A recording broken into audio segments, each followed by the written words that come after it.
Most people think vasectomy removes ejaculation. That is actually completely wrong.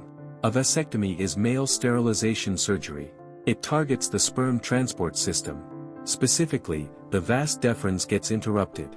Before surgery, local anesthesia is applied. This numbs the scrotal area completely. First, the surgeon locates the vas deferens.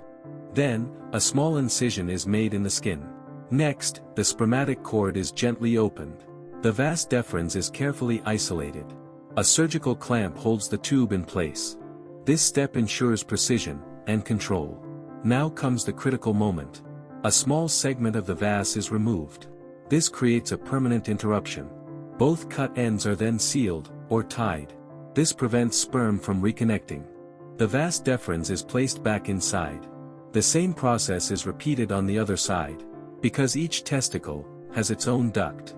Once both sides are completed, surgery ends. The entire procedure takes about 30 minutes. Quick, precise, and highly effective. So if you want to understand your body deeper, stay tuned.